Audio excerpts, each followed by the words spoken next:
जिन भी चीजों से आपको डर लगता है उन चीजों को जरूर ट्राई करो। ट्राई करने से बात बनती है और डर यार आपका छू मंतर हो जाएगा, डर भाग जाएगा।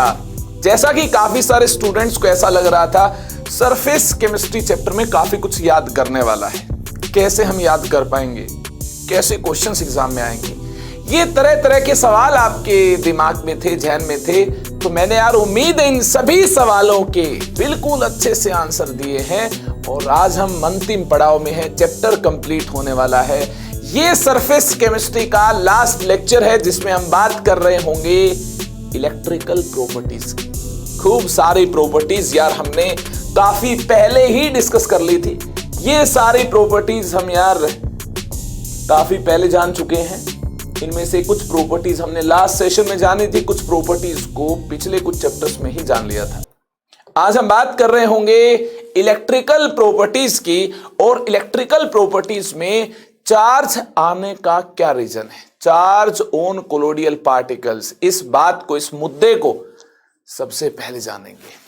आप सभी का यार इस शानदार सेशन में हार्दिक स्वागत है, अभिनंदन है। आई होप आप लोग ऐसे नहीं बैठे होंगे, खाली हाथ नहीं बैठे होंगे, नोटबुक और पेन आपने निकाल लिया होगा।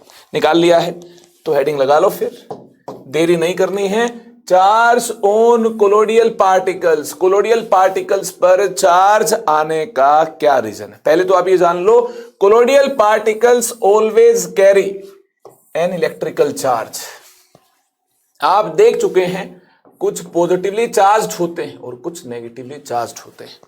क्लासिफिकेशन में हमने बात की, क्लासिफिकेशन बेस्ड ऑन चार्ज, इसमें हमने बात की कुछ पॉजिटिवली चार्ज्ड की, पॉजिटिवली चार्ज्ड की और कुछ नेगेटिवली चार्ज्ड की। ये तो सारे स्टूडेंट जानते हैं, चार्ज आता है, चार्ज क्यों मिलता है, इसके में बात करनी है। Charge on colloidal particles is due to one और मोर रीजंस। एक से ज्यादा रीजन की वजह से चार्ज आ सकता है। जैसा कि आपको याद होगा, ब्रीडिंग आर्क मेथड के दौरान इलेक्ट्रॉन कैप्चर की हमने बात की थी, इलेक्ट्रॉन कैप्चर की हमने बात की थी। इलेक्ट्रॉन कैप्चर की वजह से चार्ज आ सकता है।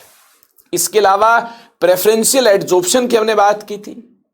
जब चार्जेज यार सरफेस पर एडजॉर्ब हो जाएंगे, जब कॉमन आयन एडजॉर्ब हो जाएंगे, उस वजह से भी यार चार्ज आता है। याद है ना आपको, सबसे ज्यादा एक्सेप्टेड जो रीजन है ये प्रेफरेंशियल एडजॉर्प्शन है। आयंस जो यार सरफेस पर इकट्ठा हो जाएंगे, एक्यूमुलेट हो जाएंगे, इस वजह से जो चार्ज आता है, यानी preferential adsorption of ions is most accepted reason. हम बात कर रहे होंगे प्रेफरेंशियल एडजॉर्प्शन की। The soul particles acquire either positive or negative charge by preferential adsorption of positive or negative ion. Positive और नेगेटिव आयन यार सरफेस पर adsorb हो रहे होंगे। पॉजिटिव और नेगेटिव आयन के प्रेफरेंशियल एडजॉर्प्शन की वजह से चार्ज अपीयर हो रहा होगा। देखिए प्रेफरेंशियल एडजॉर्प्शन किस प्रकार से होगा। मान लेते हैं AgNO3 को Ki से ट्रीट किया। ध्यान से सुनना मेरी बात, ये आप जानते, सारे स्टूडेंट जानते होंगे, Ag plus and I minus की एक दूसरे के लिए स्ट्रॉन्ग एफिनिटी होती है। Ag प्लस I माइनस की एक दूसरे के लिए स्ट्रॉन्ग एफिनिटी होती है। AgI की फॉर्मेशन होगी, प्रेसिपिटेट बनेगा और साथ में यार KNO3 मिल रहा होगा। ठीक है, साथ में क्या मिल रहा होगा, KNO3 मिल रहा होगा। अगर Ki एक्सेस में लिया गया है, ज्यादा क्वांटिटी में लिया गया है, जितना इसके साथ रिएक्ट होना उतना रिएक्ट हो जाएगा और कुछ Ki यार बचा रहेगा। तो ऐसे केस में, ऐसे हालात में अगर यहां पर देखना AgI के चारों तरफ K प्लस I माइनस काफी ज्यादा है। क्यों? अगर काफी ज्यादा होंगे, क्यों होंगे? क्योंकि यार Ki एक्सेस में है तो काफी सारे K प्लस आयंस है, काफी सारे I माइनस आयंस है। K प्लस और I माइनस आयंस में I माइनस आयंस की एडजॉर्ब होने की टेंडेंसी होगी। I माइनस आयंस इस प्रकार से यार सरफेस पर एडजॉर्ब हो रहे होंगे। क्यों एडजॉर्ब हो रहे होंगे? क्योंकि यार I माइनस आयंस की टेंडेंसी होती है Ag प्लस के साथ कंबाइन होने की। सरफेस पर Ag प्लस भी मिल रहा होगा, I माइनस भी मिल रहा होगा। ये जो एक्सेस आई माइनस है ये सरफेस पर मौजूद एजी प्लस के साथ इंटरेक्शन बना रहे होंगे, ठीक है। अनबैलेंस्ड और रेजिड्यूअल साइड तो सरफेस पर होती है, इनके साथ यार देखना आई माइनस जो इंटरेक्शन बना रहे होंगे। इस वजह से नेगेटिव चार्ज अपीयर हो जाएगा, इस वजह से नेगेटिव चार्ज अपीयर हो जाएगा। यही तो बात की गई है, preferential adsorption of ions is most accepted reason. मतलब प्रेफरेंशियल एड्सॉर्प्शन होगा किसका होगा? The sol particles acquire either positive और negative charge by preferential adsorption of positive और नेगेटिव आयन। यहां देखिए नेगेटिव आयन ज्यादा है, कॉमन आयन नेगेटिव आयन यहां ज्यादा है। कौन सा कॉमन आयन ज्यादा मिल रहा है? नेगेटिव आयन ज्यादा मिल रहा है। तो ये हमने नेगेटिवली चार्ज्ड सोल की बात कर ली, लेकिन ऐसा भी हो सकता है पॉजिटिवली चार्ज्ड सोल बन जाए। हाँ ऐसा भी हो सकता है। कैसे बन जाए? देखिए अगर ऐसा हो, यहां पर ऐसा हो AgNO3 एक्सेस में हो, जी हाँ AgNO3 एक्सेस में हो और Ki लिमिटेड हो, Ki लिमिटेड हो, ये ज्यादा हो, ये इसके कंपैरिजन में कम हो, तो ऐसे केस में क्या होगा? अगेन सिमिलर बात कर रहे होंगे। Ag प्लस की I माइनस के लिए यार स्ट्रॉन्ग एफिनिटी होती है, ये सारे बच्चे जानते हैं। Ag प्लस की I माइनस के लिए स्ट्रॉन्ग एफिनिटी होती है, मतलब AgI बन रहा होगा, AgI की फॉर्मेशन हुई होगी, इसका प्रेसिपिटेट बना होगा। मामला क्लियर है? चलिए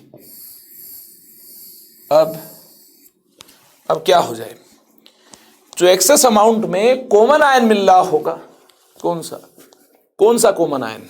Ag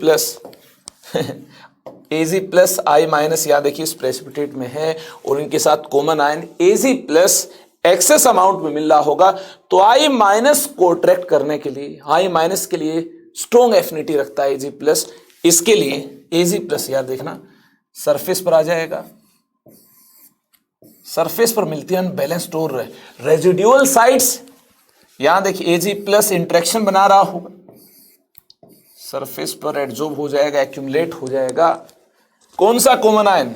Ag प्लस। तो ऐसे केस में देखना ये पॉजिटिवली चार्ज्ड हो जाएगा, ये पॉजिटिवली चार्ज्ड हो जाएगा। यहां देखना ये आयंस कौन से आयंस हैं? कॉमन आयन I माइनस, देखना यार एक्सेस अमाउंट में मिल रहे हैं। यहां कॉमन आयन देखना सिल्वर प्लस, Ag प्लस और I माइनस के साथ जो कॉमन आयन है, देखिए कौन से आयंस है? Ag प्लस कॉमन आयन है, और ये देखिए यार लार्ज क्वांटिटी में है, सरफेस पर मिल रहे होंगे।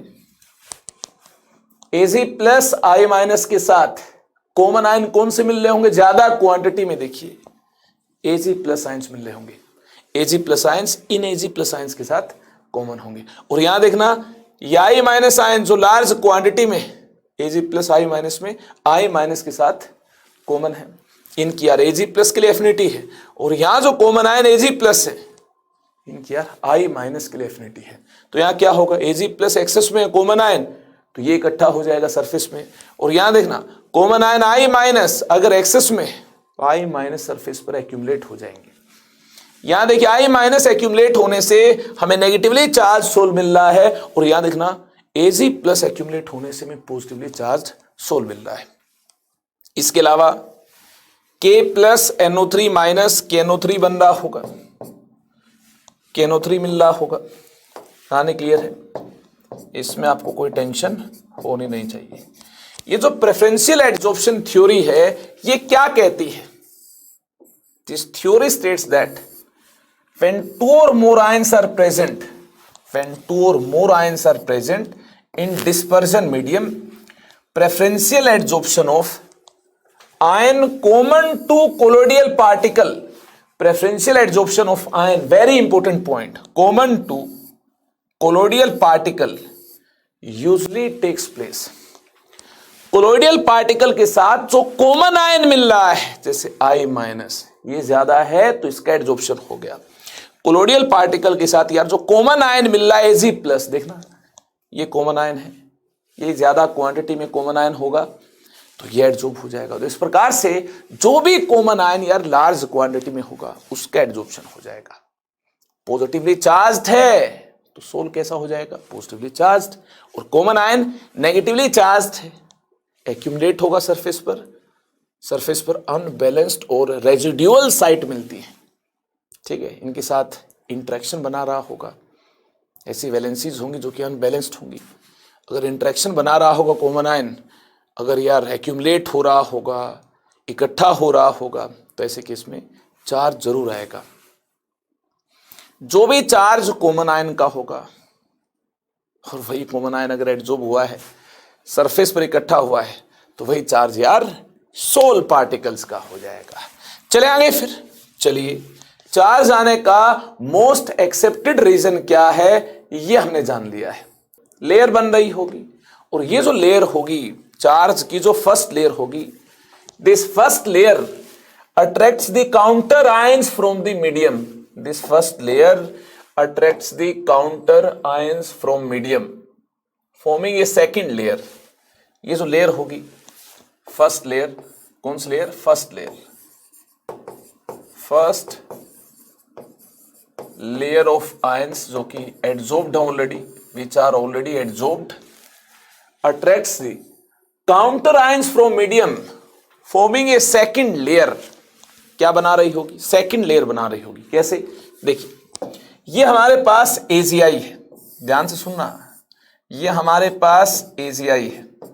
मान लेते हैं Ag प्लस सरफेस पर एडजॉर्ब हुआ, कौन एडजॉर्ब हुआ, Ag प्लस सरफेस पर एडजॉर्ब हुआ, ये Ag प्लस सरफेस पर हो गया एडजॉर्ब, ठीक है, ये एडजॉर्ब हुआ, ये लीजिए, ये क्या है, Ag प्लस है। कहां से आया है, AgNO3 से आया है। AgNO3 जब एक्सेस अमाउंट में है तो ऐसे केस में देखिए AgNO3 से Ag प्लस यार सरफेस पर एडजॉर्ब हो गया, कहानी क्लियर है। इसके अलावा जो काउंटर आयंस है NO3 माइनस, ये जो काउंटर आयंस है NO3 माइनस, ठीक है, ये इसकी तरफ अट्रैक्टेड होंगे, इस प्लस चार्ज की तरफ यार ये अट्रैक्टेड होंगे। This layer attracts counter ions from dispersion medium. Medium में जो काउंटर आयंस होंगे इनको यार अपनी तरफ बुला रहे हो। As a result of this second layer is formed, इससे यार सेकेंड लेयर मिल रही होगी। ये NO3 माइनस की सेकेंड लेयर है और ये फर्स्ट लेयर किसकी है, ये Ag प्लस की है, ये इनकी फर्स्ट लेयर है। और जो काउंटर आयंस है NO3 माइनस, इनकी यार सेकेंड लेयर है। आप देख सकते हैं Ag प्लस जब एडजॉर्ब होगा तो काउंटर आयंस क्या मिल रहे होंगे, NO3 माइनस, ये इसके साथ इंटरेक्शन में होंगे और सेकेंड लेयर बना रहे होंगे इस प्रकार से, ठीक है, इस प्रकार से सेकेंड लेयर मिल रही होगी, ये इनके आपस में इंटरेक्शन होगी। कुछ पोटेंशियल डिफरेंस भी होगा, हाँ कुछ पोटेंशियल डिफरेंस भी होगा, बिल्कुल होगा। जो पहली लेयर होगी, जो फर्स्ट लेयर होगी, this is called fixed layer, adsorb हुए आयंस, ठीक है ना। जो फर्स्ट लेयर है, फर्स्ट लेयर के जो आयंस है ये क्या होंगे, ये फिक्स्ड होंगे। This layer is called fixed layer. Second layer के जो आयंस होंगे ये यार डिफ्यूज्ड होंगे, इनकी हलचल होगी, डिफ्यूज्ड होंगे। Ions of second layer are diffused and this layer is named as diffused layer. हलचल होगी इन आयंस में, इस लेयर को डिफ्यूज्ड लेयर बोल दिया जाएगा। इनका जो कॉम्बिनेशन है, the combination of two layers, इसे क्या बोलेंगे, the combination of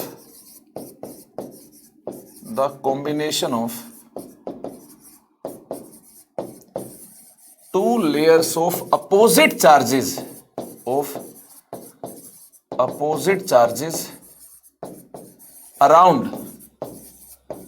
around colloidal particles, is cold, इसका एक स्पेशल नाम है is cold. Gibbs Helmholtz double layer, Gibbs Helmholtz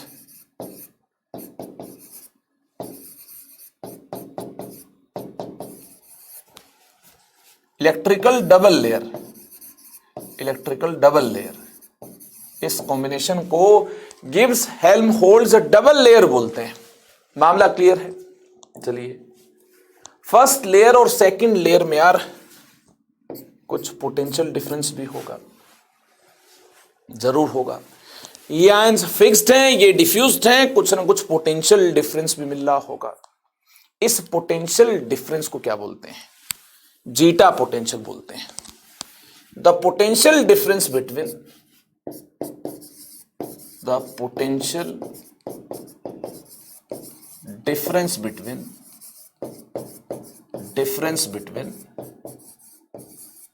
first layer and second layer, first layer and second layer और fixed layer. हाँ, पहली लेयर यार फिक्स्ड लेयर है तो fixed layer and diffused layer, दूसरी लेयर डिफ्यूज्ड लेयर है, diffused layer is called zeta potential, zeta potential. इस potential difference को जीटा पोटेंशियल बोलते हैं और इलेक्ट्रोकाइनेटिक पोटेंशियल भी बोलते हैं। और इस जीटा पोटेंशियल एक और नाम है इसका electrokinetic potential. This potential determines stability, zeta potential determines stability, higher is the zeta potential, greater will be the stability. Higher is the zeta potential, zeta potential ज्यादा है। हाँ, कुछ पोटेंशियल डिफरेंस तो होगा, इसको जीटा पोटेंशियल बोला गया है। Higher is the zeta potential, greater will be stability. Note कर लो, स्टेबिलिटी क्या होगी? ज्यादा होगी। ठीक है, इसका मतलब क्या है? जीटा पोटेंशियल ज्यादा है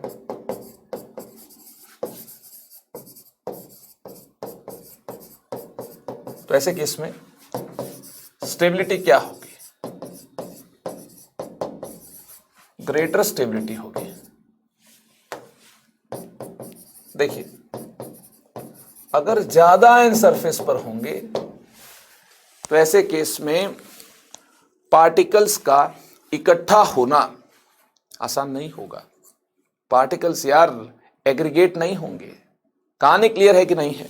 मैं कह रहा हूं, अगर यहां पर सरफेस पर ज्यादा आयंस मिल रहे हैं, जरा सोचकर आप बताना, सरफेस पर ज्यादा आयंस मिल रहे हैं, एडजॉर्ब्ड आयंस ज्यादा है, तो ऐसे केस में स्टेबिलिटी ज्यादा होगी,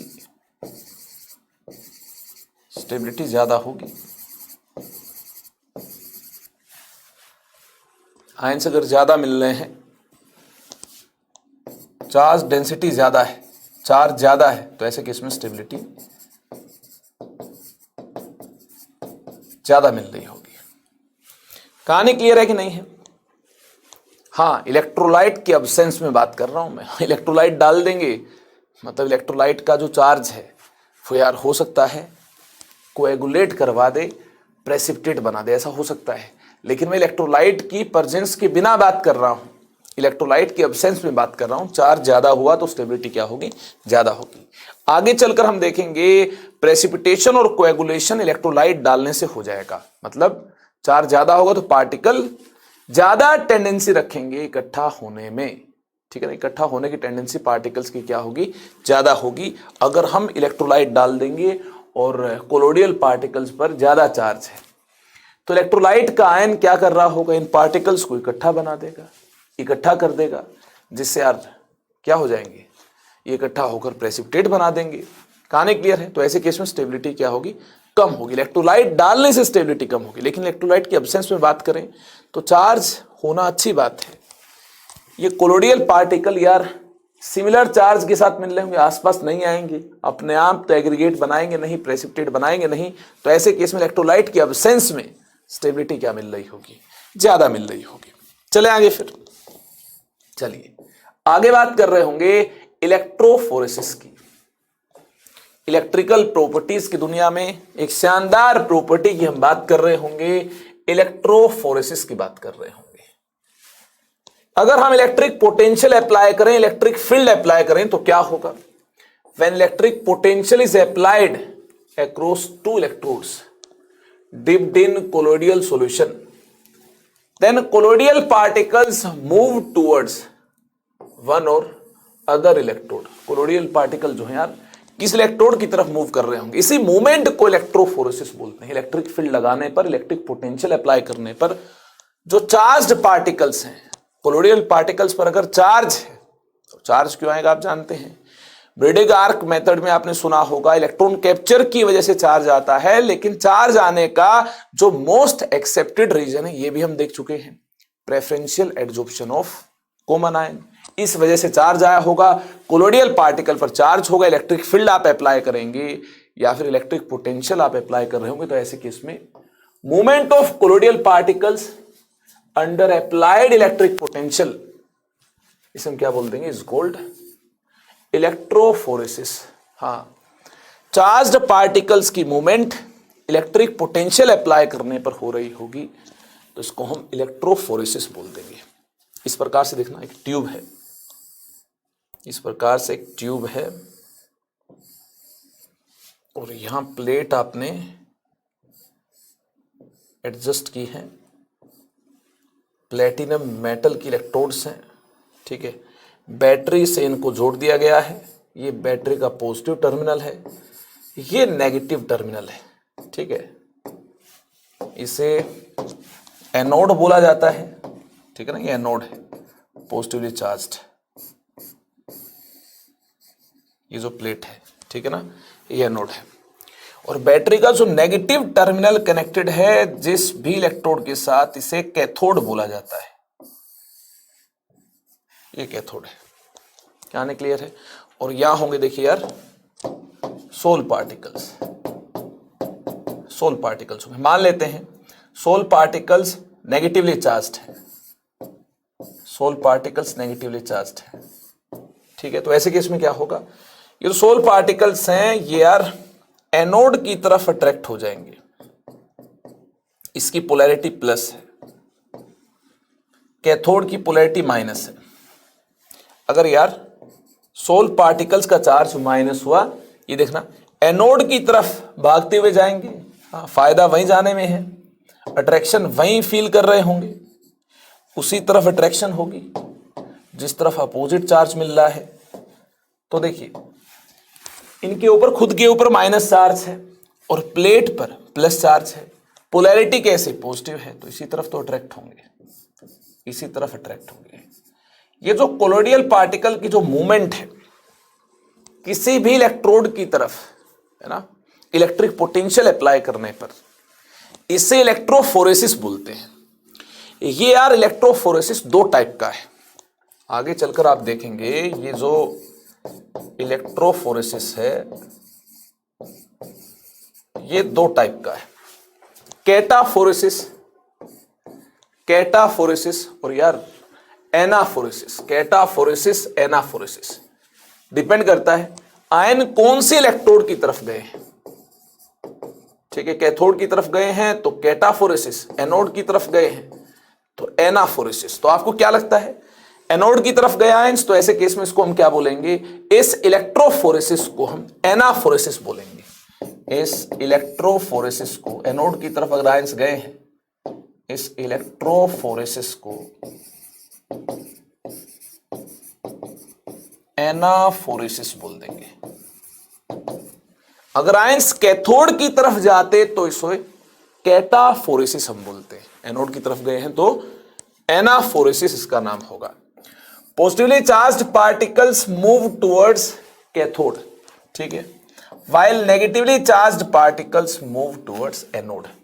हाँ, नेगेटिवली चार्ज्ड एनोड की तरफ मूव करेंगे क्योंकि इसकी पोलैरिटी प्लस है, और पॉजिटिवली चार्ज्ड पार्टिकल्स यार कैथोड की तरफ मूव करेंगे क्योंकि इसकी पोलैरिटी क्या है, माइनस है। माइनस पोलैरिटी वाले इलेक्ट्रोड की तरफ पॉजिटिवली चार्ज्ड आयंस मूव कर रहे होंगे, और प्लस पोलैरिटी वाली एनोड की तरफ यार नेगेटिवली चार्ज्ड आयंस मूव कर रहे होंगे। Depending upon the direction of movement of particles towards cathode, particle cathode की तरफ मूव कर रहे हैं, और anode. Electrophoresis can be divided into two categories, cataphoresis, anaphoresis, ठीक है ना। If movement of ions takes place towards cathode, then that electrophoresis is named as cataphoresis. And if movement of electrons takes place towards anode, then that electrophoresis is named as anaphoresis. मामला clear है कि नहीं है? ये कहानी क्या आपको clear है? चलिए, ये कहानी क्लियर है तो आप मुझे बताइए, arsenious sulphide, gold, silver, platinum, इनका चार्ज कैसा होगा? These are negatively charged. ये क्या है? ये नेगेटिवली चार्ज्ड है। अगर ये नेगेटिवली चार्ज्ड है तो कौन सी इलेक्ट्रोड की तरफ मूव कर रहे होंगे? ये यार मूव कर रहे होंगे एनोड की तरफ। नेगेटिवली चार्ज्ड हैं तो एनोड की तरफ मूव कर रहे होंगे। वहीं दूसरी तरफ बात की जाए, FeOH thrice, AlOH thrice are positively charged, ये पॉजिटिवली चार्ज्ड है, तो ये किस तरफ मूव कर रहे होंगे? ये कैथोड की तरफ मूव कर रहे होंगे। और इस फिनोमिना को हम क्या बोल देंगे? इस फिनोमिना को हम इलेक्ट्रोफोरेसिस बोल देंगे, ठीक है। अगर ये जो मूवमेंट है किसी मेम्ब्रेन से प्रिवेंट की जाए तो क्या बोला जाएगा? If this movement is prevented by, if this movement of charged soul particles is prevented by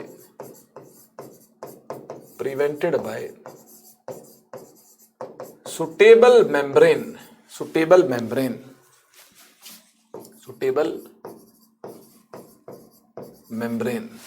then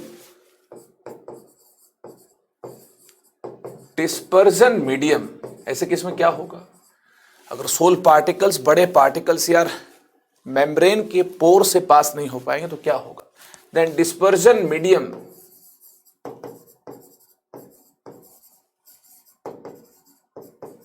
begins to migrate, dispersion medium begins to migrate.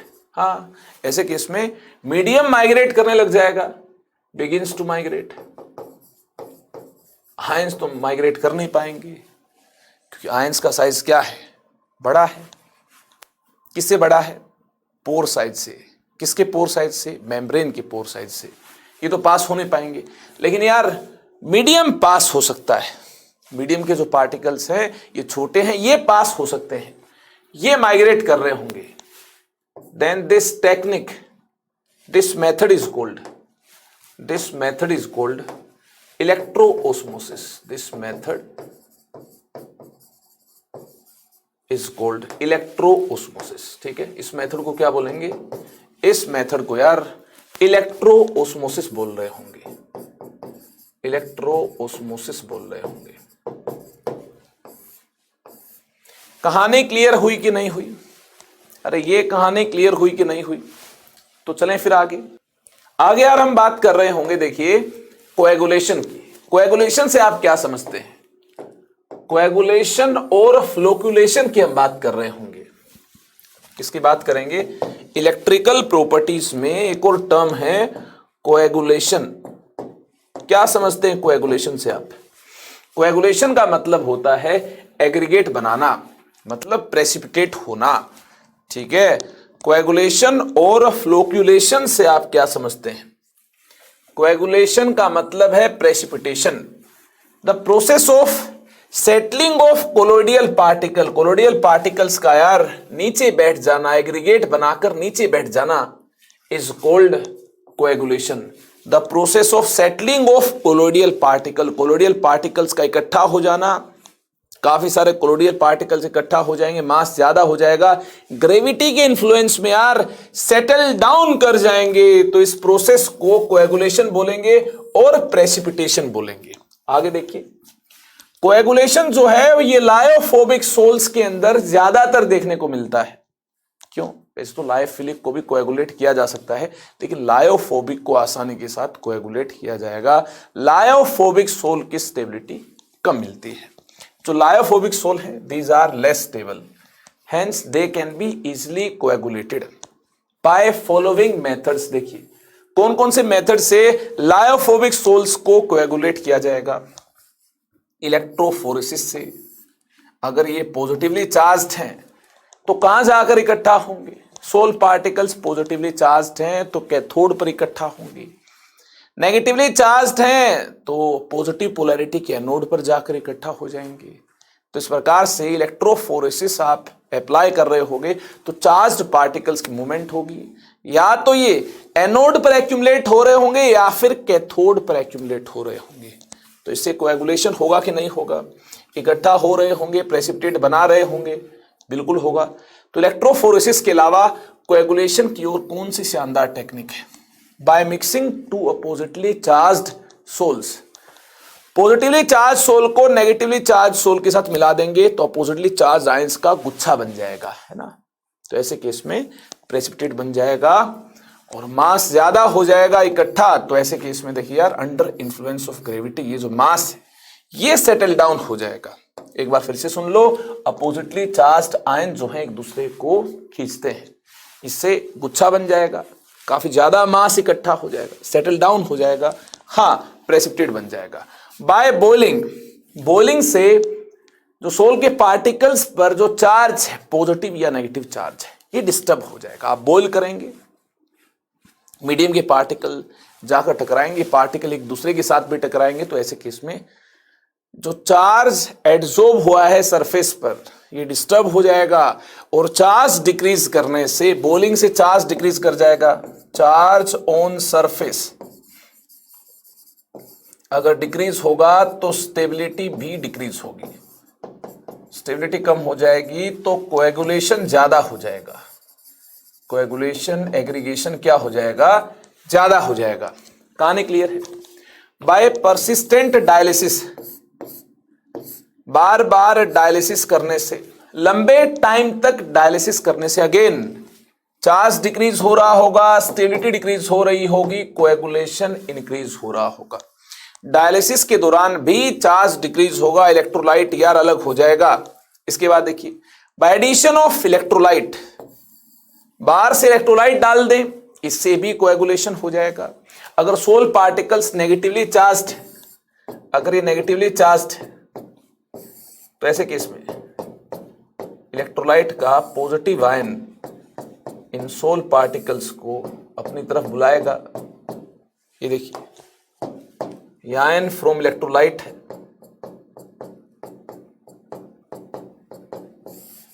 ये क्या है, ion from electrolyte, electrolyte sol particles को अपनी तरफ बुलाएगा।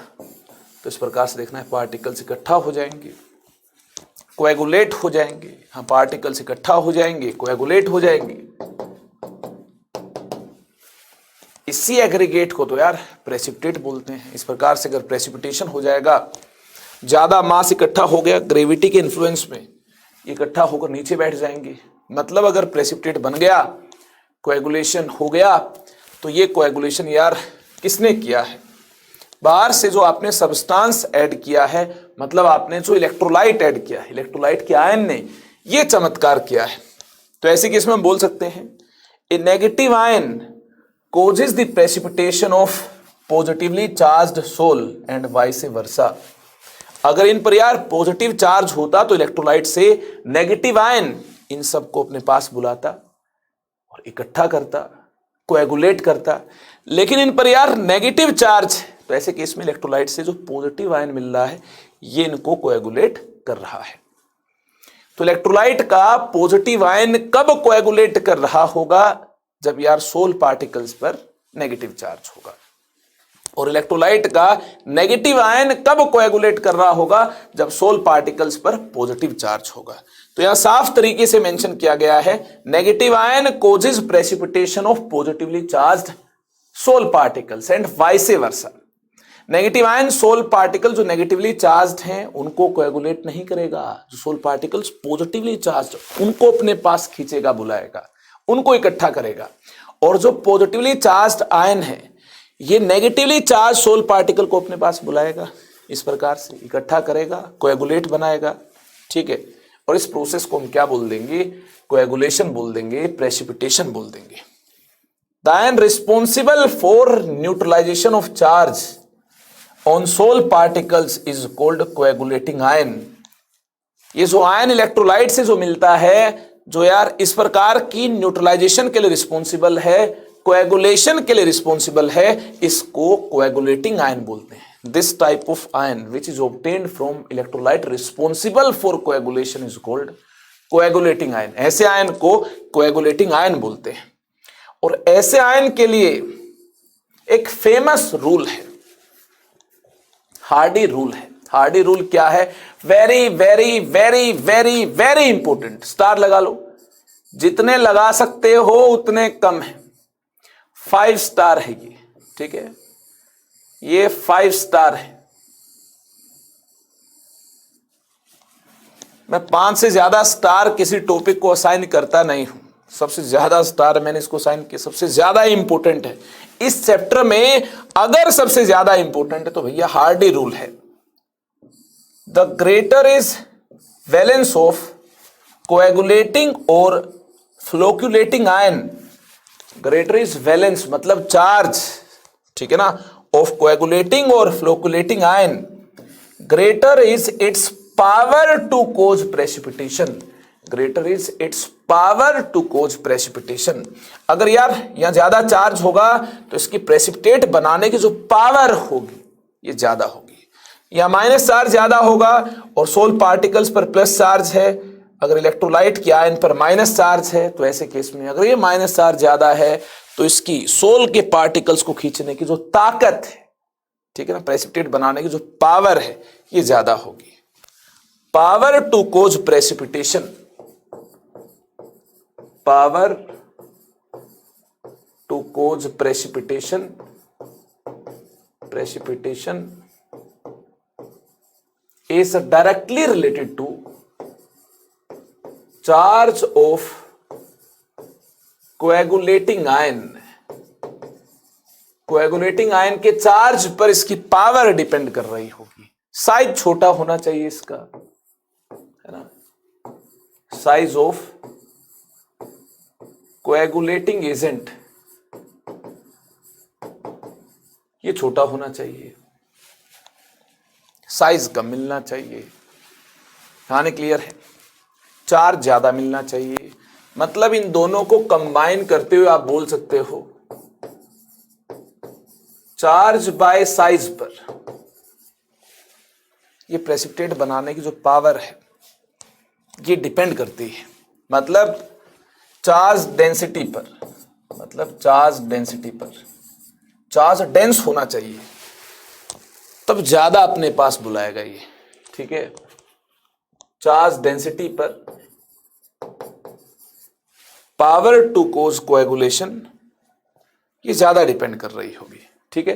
ज्यादा charge हुआ, size छोटा होना चाहिए, तो इस केस में यार ये जो कोएगुलेटिंग पावर है ये क्या होगी, ये जो कोएगुलेटिंग पावर है ये ज्यादा होगी। ये कौन सा रूल है, ये हार्डी रूल है, वेरी वेरी वेरी इंपॉर्टेंट, ठीक है। तो यहां से आप बोल सकते हो कोएगुलेटिंग पावर जो है, कोएगुलेटिंग पावर जो है of ion of electrolyte, electrolyte का जो आयन है इसकी जो कोएगुलेटिंग पावर है ये चार्ज डेंसिटी के साथ, चार्ज होना चाहिए ज्यादा और ज्यादा डेंस होना चाहिए, मतलब साइज छोटा होना चाहिए, इसके साथ यार ये डायरेक्टली रिलेटेड मिलती है, ठीक है। कोएगुलेटिंग पावर जो चार्ज डेंसिटी के साथ डायरेक्टली रिलेटेड मिलती है। In the coagulation of negative sol, negative sol के कोएगुलेशन के दौरान the flocculating power is in the order. Flocculating power किस ऑर्डर में होगी? ये जो कोएगुलेटिंग पावर है, कोएगुलेशन की जो टेंडेंसी है, ये किस ऑर्डर में होगी? ठीक है, देखिए नेगेटिवली चार्ज सोल के कोएगुलेशन की बात करनी है, मतलब इलेक्ट्रोलाइट का आयन पॉजिटिव होना चाहिए। एल्यूमिनियम 3+, बेरियम 2+, ठीक है, एल्यूमिनियम 3+, बेरियम 2+, और ये हमारे पास क्या है? Potassium plus. मुझे लगता है इसकी वैलेंसी ज्यादा मिल रही, इसकी कम मिल रही, इसकी और कम मिल रही है। चार्ज बाय साइज की आप बात करोगे, चार्ज की आप बात करोगे, वैलेंस की आप बात करोगे, इसका वैलेंस ज्यादा मिल रहा है आपको। ठीक है, तो ऐसे केस में यार इसकी प्रेसिपिटेट बनाने की, दूसरे आयंस को इकट्ठा करने की टेंडेंसी ज्यादा होगी। तो फ्लोक्यूलेटिंग पावर इस ऑर्डर में मिल रही होगी, फ्लोक्यूलेटिंग पावर इस ऑर्डर में मिल रही होगी। Similarly coagulation of positive sol के लिए कैसा आयन चाहिए? नेगेटिवली चार्ज्ड आयन मिलना चाहिए। The flocculating power is in the order, negatively charged ion मिलना चाहिए। ये हमारे पास देखना नेगेटिवली चार्ज्ड आयन है, Fe CN6 4-, ठीक है, PO4 3-, SO4 2-, NO3-। देखना किसका वैलेंस ज्यादा है, किस पर चार्ज ज्यादा मिल रहा है? जिस पर चार्ज ज्यादा मिलेगा इसकी यार दूसरे आयंस को, अपोजिटली चार्ज्ड आयंस को, सोल पार्टिकल्स को कोएगुलेट करने की पावर ज्यादा होगी। चार्ज बाय साइज की बात करें, चार्ज ज्यादा है, ठीक है, इस वजह से चार्ज का फैक्टर ज्यादा डोमिनेट कर रहा होगा। तो फ्लोक्यूलेटिंग पावर जो है, फ्लोक्यूलेटिंग पावर जो है इस ऑर्डर में मिल रही होगी। चार्ज ज्यादा है, चार्ज ही डिसाइडिंग फैक्टर होगा, है ना।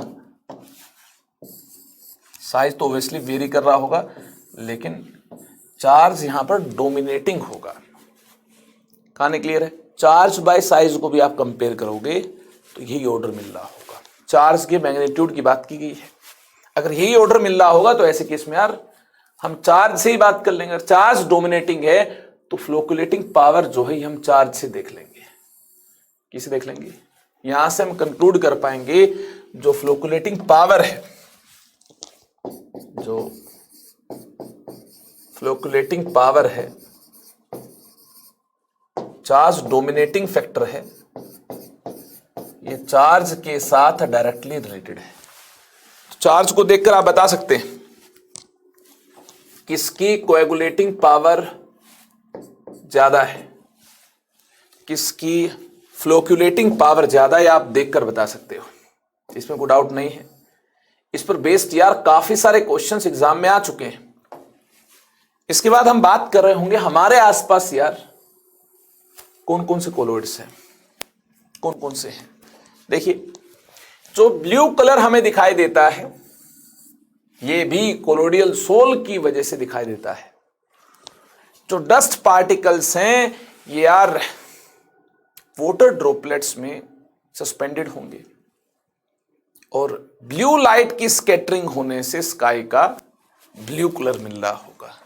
ठीक है, डस्ट पार्टिकल जो हैं वाटर ड्रॉपलेट में सस्पेंडेड होंगे और जब यार लाइट गुजरेगी वाटर ड्रॉपलेट से तो ब्लू कलर की स्कैटरिंग की वजह से ब्लू कलर स्काई का देखने को मिलता है।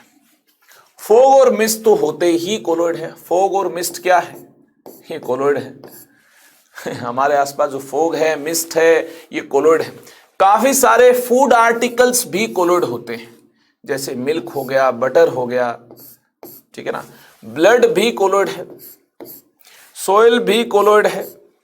फॉर्मेशन ऑफ डेल्टा, ये क्या है? ये डेल्टा फॉर्मेशन है, ये भी कोलोइड का एक शानदार एग्जाम्पल है, very important example, formation of delta. River water is a colloidal solution of clay, ये कोलोइडियल सॉल्यूशन होता है रिवर वाटर क्ले का। When river water meets the sea water, sea water में क्या होंगे? इलेक्ट्रोलाइट होंगे। The electrolytes present in sea water coagulate the colloidal solution of river water। जो river water का कोलोइडियल सॉल्यूशन जिसमें क्ले है, इसको यार इलेक्ट्रोलाइट जो सी वाटर में प्रेजेंट है ये कोएगुलेट कर रहे होंगे। As a result of this deposition takes place, deposition takes place with the formation of delta. तो यार इस प्रकार के डिपोजिशन से हो जाएगी डेल्टा फॉर्मेशन। तो यार इस प्रकार के डिपोजिशन से मिलता है डेल्टा फॉर्मेशन। जब क्ले का इलेक्ट्रोलाइट की प्रेजेंस में डिपोजिशन होगा तो यार इस प्रकार के डिपोजिशन से होगा डेल्टा फॉर्मेशन। जब क्ले का डिपोजिशन होगा इलेक्ट्रोलाइट की प्रेजेंस में तो इसे इस प्रकार से देखना यार, डेल्टा फॉर्मेशन हो रही होगी। अब हम बात करेंगे एप्लीकेशन ऑफ कोलॉइड की। ढेर सारी एप्लीकेशन है कोलॉइड की। देखिए electrical precipitation of smoke, smoke पर चार्ज होगा और चार्ज्ड प्लेट से जब स्मोक को पास किया जाएगा तो उन प्लेट के साथ ही चिपक जाएगा। आजकल की चिमनियों में इसी मेथड को यूज किया गया है जिससे कि स्मोक फ्री गैसेस का इवोल्यूशन हो पाएगा, कम से कम पोल्यूशन हो पाएगा। तो इलेक्ट्रिकल प्रेसिपिटेशन ऑफ स्मोक से कम पोल्यूशन हो पाएगा, यानी यार इस एप्लीकेशन को पोल्यूशन कम करने के लिए यूज किया गया है। Purification of drinking water, impurities के काफी बड़े बड़े पार्टिकल्स बनाकर उनको अलग कर लिया जाता है। तो प्यूरिफिकेशन ऑफ वाटर के अंदर भी यार कोलॉइड की ही एप्लीकेशन है। इंप्योरिटीज को अलग करना ये भी एक शानदार एप्लीकेशन है कोलॉइड की। काफी सारी मेडिसिन कोलोडियल सोल है। टैनिंग की बात की जाए, लेदर को हार्ड करने की बात की जाए तो इसके लिए भी यार कोलोडियल सोल इस्तेमाल में लाया जाता है। लेदर को हार्ड करना ये टेक्निक टैनिंग है और इसके लिए यार कोलोडियल सोल को इस्तेमाल में लाया जाता है। क्लींजिंग एक्शन ऑफ सोप और डिटर्जेंट, इस दौरान भी यार मिसल बनती है, मतलब कोलॉइड बनता है और ऐसे कोलॉइड को एसोसिएटेड कोलॉइड बोला जाता है। फोटोग्राफिक प्लेट, फोटोग्राफिक प्लेट पर जो AgBr की कोटिंग की जाती है वो भी कोलोडियल सोल है, ठीक है। रबर इंडस्ट्री, जो लेटेक्स होता है जिसे रबर मिलता है, ये भी कोलोडियल सोल है। इंडस्ट्री प्रोडक्ट काफी सारे कोलोडियल सोल हैं, जैसे कि सीमेंट, इंक, पेंट्स, ये सारे कोलोडियल सोल हैं।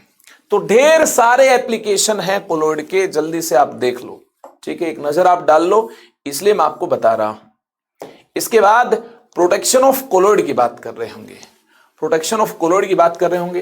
प्रोटेक्शन को जानने से पहले आपको यह जानना बेहद इंपॉर्टेंट है, lyophilic sols are more stable than lyophobic sol. Stability की बात करें तो लायोफिलिक सोल ज्यादा स्टेबल होते हैं लायोफोबिक सोल से। इन दोनों के डिफरेंस में मैंने आपको बताया था, लायोफिलिक की ज्यादा सोल्वेशन होती है, इसके चारों तरफ मीडियम के पार्टिकल ज्यादा मिलते हैं इसके साथ इंटरेक्शन में। क्यों? क्योंकि ये यार वाटर लविंग है, ठीक है ना, मीडियम लविंग है। ये जो सोल पार्टिकल्स हैं ये मीडियम लविंग है, डिस्पर्जन मीडियम से प्यार है। This is due to fact that lyophilic colloids are extensively solvated. इनकी इंटरेक्शन मीडियम के पार्टिकल्स के साथ यार ज्यादा होती है। ये यार लिक्विड लविंग है। क्या है? लिक्विड लविंग है। डिस्पर्जन मीडियम से प्यार है, ज्यादा इंटरेक्शन होगी तो स्टेबिलिटी ज्यादा होगी। वही लायोफोबिक जो है ये लिक्विड हेटिंग होते हैं, आप जानते हैं। तो इसलिए lyophilic colloids have unique property of protecting lyophobic colloids. Lyophobic colloids यार लिक्विड हीटिंग है, इनका कोएगुलेशन, इनका प्रेसिपिटेशन जल्दी हो जाता है। तो इसलिए लायोफिलिक कोलॉइड्स डाले जाते हैं लायोफोबिक कोलॉइड में, ताकि लायोफोबिक कोलॉइड की यार प्रोटेक्शन की जा सके।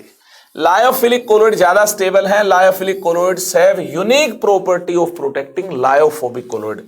लायोफोबिक कोलॉइड में लायोफिलिक कोलॉइड को डालेंगे, जैसे लायोफोबिक कोलॉइड पार्टिकल है, इसमें यार लायोफिलिक कोलॉइड डालेंगे तो लायोफिलिक लायोफोबिक के चारों तरफ इस प्रकार से प्रोटेक्टिव लेयर बना लेगा। ये क्या है? ये लायोफिलिक ने लायोफोबिक के चारों तरफ प्रोटेक्टिव लेयर बना ली है। प्रोटेक्टिव लेयर ऑफ लायोफिलिक है, लायोफिलिक है। तो देखिए लायोफिलिक सोल पार्टिकल्स ने क्या किया, when a lyophilic soul is added into lyophobic soul then it forms protective layer. Lyophilic soul particles form protective layer around lyophobic sol particle. इस प्रकार से देखिए, लायोफोबिक सोल पार्टिकल के चारों तरफ लायोफिलिक सोल पार्टिकल्स ने प्रोटेक्टिव लेयर बना ली है। This action is called protective action. इस एक्शन को प्रोटेक्टिव एक्शन बोलते हैं, जो कि किसने परफॉर्म किया है? लायोफिलिक सोल पार्टिकल्स ने परफॉर्म किया है। And this type of sol is named as protective sol. इस टाइप के सोल पार्टिकल्स को प्रोटेक्टिव सोल पार्टिकल्स बोलते हैं। सोल को क्या बोल देंगे? प्रोटेक्टिव सोल बोल देंगे। कोलोइड को क्या बोल देंगे? प्रोटेक्टिव कोलोइड बोल देंगे। कहानी क्लियर है? तो ये क्या है? ये प्रोटेक्टिव एक्शन है। प्रोटेक्टिव एक्शन है किसका? प्रोटेक्टिव एक्शन है ऑफ लायोफिलिक सोल पार्टिकल्स। ठीक है, लायोफिलिक कोलोइड का ये है प्रोटेक्टिव एक्शन, लायोफिलिक कोलोइड। कहानी क्लियर है? चलें आगे फिर। इसके बाद यार हम बात कर रहे होंगे इस प्रोटेक्टिव एक्शन को किसकी मदद से मेजर किया जाएगा। इसके लिए शानदार टर्म यूज में लाई जाती है, that is gold number. Gold number की मदद से इस प्रोटेक्टिव एक्शन को यार मेजर किया जाएगा। किसका प्रोटेक्टिव एक्शन ज्यादा है, किसका कम है?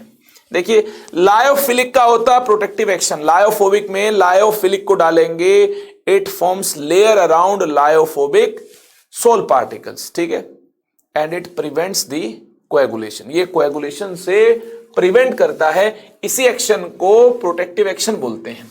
इसको अगर यार मेजर करना तो इसके लिए एक नंबर डिजाइन किया गया, that number is gold number. The gold number, ध्यान से सुनना, is minimum weight in milligram. ये मिनिमम वेट है मिलीग्राम में ऑफ प्रोटेक्टिव कोलोइड, मतलब लायोफिलिक का ये मिनिमम वेट है, that is required to prevent, जो कि चाहिए है किसे बचाने के लिए? Required to prevent the coagulation of 10 ml of standard gold sol. 10 ml of standard gold sol when 1 ml of 10% sodium chloride solution is added into it। ध्यान से सुनिए, ये हमारे पास 10 ml, ध्यान से सुनना मेरी बात, डेफिनेशन को ध्यान से सुनना। ये डेफिनेशन गायब हो जाएगी दिमाग से अगर आपने इस डेफिनेशन को अंडरस्टैंड नहीं किया। 10 ml ऑफ गोल्ड सोल हमारे पास है। क्या है हमारे पास? 10 ml ऑफ गोल्ड सोल हमारे पास है। ध्यान से देख लो। अब क्या किया जाएगा? अब इसमें यार 1 ml ऑफ 10% NaCl डालेंगे। ये जो गोल्ड सोल है ये लायोफोबिक है। ये क्या है? ये लायोफोबिक है। तो इसका क्या होगा? कोएगुलेशन होगा। इलेक्ट्रोलाइट डालेंगे तो इसका कोएगुलेशन होगा। इस कोएगुलेशन को बचाने के लिए हमें इसमें कितना वेट लायोफिलिक का ऐड करना होगा?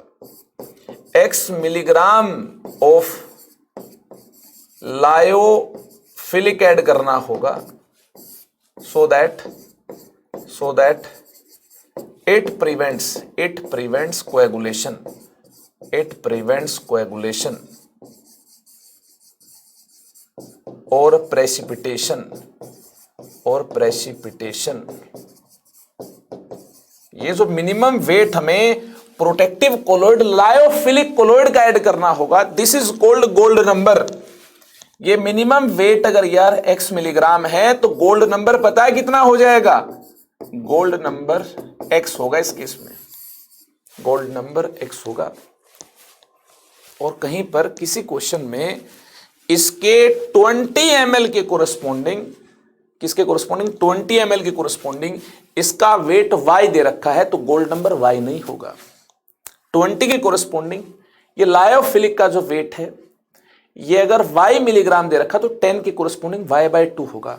हाँ, 10 ml के कोरस्पोंडिंग 10 ml गोल्ड सोल के कोरस्पोंडिंग ही जो लायोफिलिक कोलोइड का जो वेट यहां पर रिक्वायर्ड होगा, मिनिमम वेट रिक्वायर्ड होगा, उसी को ही बोला जाएगा यार क्या? Gold number. ठीक है, यानी y/2 होगा। अगर ये 20 ml है, ये y मिलीग्राम है, तो 10 ml की कोरस्पोंडिंग कितना हो जाएगा? y/2। ऐसे क्वेश्चन एग्जाम में आ सकते हैं। कहानी क्लियर है? तो एक बार फिर से डेफिनेशन को देख लो। Gold number is minimum weight in milligram of protective colloid, मतलब lyophilic colloid required to prevent the coagulation. किसका कोएगुलेशन? एक स्टैंडर्ड सॉल्यूशन है, रेड गोल्ड सोल है, एक स्टैंडर्ड सोल है, रेड गोल्ड सोल। इसकी वॉल्यूम कितनी है? 10 ml है। 10 ml of standard red gold sol. कब? When 1 ml of 10%। हाँ, ये भी क्वांटिटी फिक्स्ड है, ये भी फिक्स्ड है और ये भी फिक्स्ड है। 1 ml of 10% NaCl is added into it. ये इलेक्ट्रोलाइट है, इसके ऐड करने से कोएगुलेशन होना चाहेगा, लेकिन यार आपने क्या डाल रखा है? आपने मिनिमम वेट डाल रखा है x मिलीग्राम प्रोटेक्टिव कोलॉइड का, लायोफिलिक कोलॉइड का। तो x मिलीग्राम क्या हो जाएगा? ये गोल्ड नंबर होगा। अगर वेट ग्राम में एक्सप्रेस कर रखा हो तो भैया मिलीग्राम में कन्वर्ट कर लेना, तब उसे गोल्ड नंबर बोलेंगे। कहानी क्लियर है कि नहीं है? अगर यार ग्राम में वेट दिया है तो उसको मिलीग्राम में कन्वर्ट कर लेना, तभी गोल्ड नंबर बोलेंगे। 1 gram is equal to 1000 milligram, ये आप जानते हैं। मिलीग्राम में कन्वर्ट करने के लिए 1000 से मल्टीप्लाई करना होगा। जरा सोचिए, अगर गोल्ड नंबर कम है, गोल्ड नंबर कम है, तो क्या लगता है प्रोटेक्टिव एक्शन ज्यादा है कि नहीं है? देखिए, अगर लायोफिलिक कोलॉइड के कम वेट से ही इसका कोएगुलेशन प्रिवेंट हो गया, इसका प्रेसिपिटेशन प्रिवेंट हो गया। इसका क्या मतलब? इसका मतलब है ये लायोफिलिक कोलॉइड खतरनाक है, इसका प्रोटेक्टिव एक्शन क्या है? ज्यादा है। आप खुद सोचो, आप खुद से सोचिए, अगर कोई मेडिसिन जरा सी आपको खिला दी जाए और उससे आप ठीक हो जाए, हाई फीवर था आप ठीक हो गए, तो आपको क्या लगता है उसका असर ज्यादा या कम है? कम ही अमाउंट आपको खिलाया गया, उससे आप बिंदास हो गए। यार मेडिसिन अच्छी है, उसकी पावर, उसकी ताकत अच्छी है। ऐसे ही अगर कम वेट डालने से इसका प्रेसिपिटेशन कोएगुलेशन प्रिवेंट हो जाएगा, अगर गोल्ड नंबर की वैल्यू कम है, अगर लायोफिलिक कोलॉइड का मास कम है जिसने प्रिवेंट किया कोएगुलेशन, इसका मतलब इसका जो प्रोटेक्टिव एक्शन है, इसका जो प्रोटेक्टिव एक्शन है ये ज्यादा है। ऐसा क्वेश्चन जेईई मेंस में आ चुका है, आप बता दो। काफी सारे लायोफिलिक कोलॉइड दिए थे और पूछा था कि बता दो किसका प्रोटेक्टिव एक्शन ज्यादा है। जो गोल्ड नंबर है, जो गोल्ड नंबर है ये प्रोटेक्टिव एक्शन के साथ इनवर्सली रिलेटेड है, प्रोटेक्टिव एक्शन के साथ इनवर्सली रिलेटेड है। तो ऐसे क्वेश्चन का भी आप आंसर शानदार अंदाज में कर पाएंगे अगर आपको ये बात याद है। कम वेट डालने से यार कोएगुलेशन और प्रेसिपिटेशन अवॉइड हो गया है। मतलब ये जो लायोफिलिक कोलॉइड है ये काफी असरदार है। कहानी क्लियर हुई कि नहीं हुई? अगर यार आपको ये सारी बातें, तमाम बातें आपको क्लियर हो गई हैं, ये ढेर सारे क्वेश्चंस आपके लिए होमवर्क हैं। वीडियो को पॉज करते जाएं, क्वेश्चंस को अटेम्प्ट करते जाएं, ठीक है। आज ही आपको यार एक और लेक्चर मिल रहा होगा जिसमें ढेर सारे क्वेश्चंस को हम यार अटेम्प्ट कर रहे होंगे, ठीक है। इनके क्या आंसर होंगे आप खुद से पता कीजिएगा और उसके बाद मेरे वीडियो सॉल्यूशन से आप मैच कीजिएगा, ठीक है। देखते कितने स्टूडेंट्स यार करेक्ट आंसर्स तक पहुंच पाए हैं, देखते हैं। कमेंट सेक्शन में जाकर मुझे बताइएगा। वैसे नोट्स भी आपको मिल जाएंगे, जो भी नोट्स पेंडिंग है वो सारे नोट्स मैं अपलोड कर दूंगा। एक बार फिर से देखना चाहते हैं तो देख लो, तो क्वेश्चन मिस ना हो, जल्दी से देख लो। क्लियर है?